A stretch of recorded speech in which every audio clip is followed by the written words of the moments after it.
Hey everyone, this is Primetime Vinyl and I'm Nick. Today I wanted to make a video where I show you an album that I fell in love with after somebody else showed it to me. So it's an album that I probably wouldn't have listened to otherwise, but I gave it a shot and now I'm in love with it.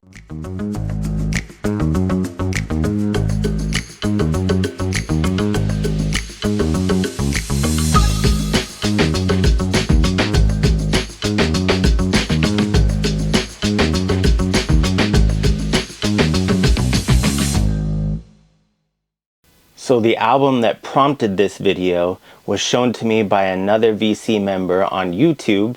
His channel is Old Head. If you like classic metal, classic thrash with some hardcore and punk thrown in there, check out his channel. I think you'll really like it. He also does unboxings of some other collectibles that kind of go with the music that he's really into. I saw a couple videos where he was unboxing the Metallica fan cans, which if you're familiar with them, you know they're very hard to find, especially with all of the stuff still in them. So check out his channel and I'm going to show you the album that he made me fall in love with. The album is Tears for Fears, The Tipping Point from 2022.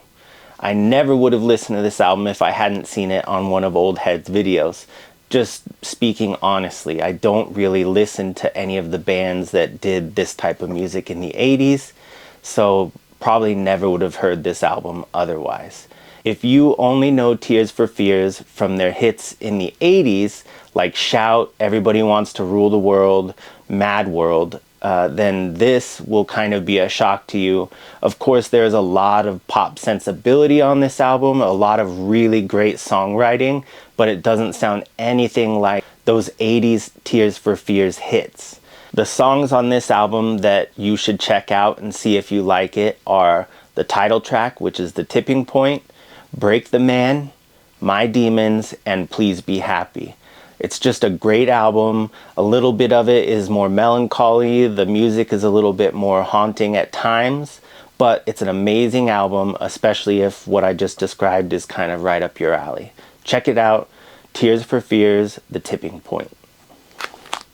Also in this video, I wanted to show you guys an album, or actually a couple of albums that I hope you would listen to and maybe fall in love with.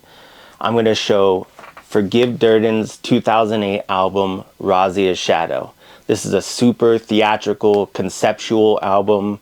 There's a narrator that kind of walks you through the story at the beginning and ends of songs. It has horns and strings and more orchestral percussion and stuff on it. If that's not something you would typically listen to, just kind of give it a shot and maybe you'll like it. The album is great from start to finish. This is a 2023 pressing. I think it's the only time the album has been available on vinyl before. This is from a label called Near Mint. It has the Obi that's hand numbered. They only made 300 of this version. Other than that, check out the songs Missing Piece, Life is Looking Up, and Doctor Doctor. If you like any of those, you'll probably like the rest of the album. If you do end up really liking this album, let me know in the comments. If you can't get into Forgive Durden and you like thrash metal or just metal in general, I picked Warbringer's Weapons of Tomorrow for you. It's a new age thrash band and they have great guitar work. This album has really tight production and they have a few parts in their songs that are actually really epic. If this is more up your alley, check out the songs Weapons of Tomorrow, Heart of Darkness, and Glorious End from this album. There you go, Warbringer, Weapons of Tomorrow. Alright guys, so that's the video for today. I hope you liked it. If you did, please give me a thumbs up. If you want to show me a band, go ahead and drop it in the comments or make your own video. I'd be glad to watch that. And please remember to like and subscribe. Thanks guys.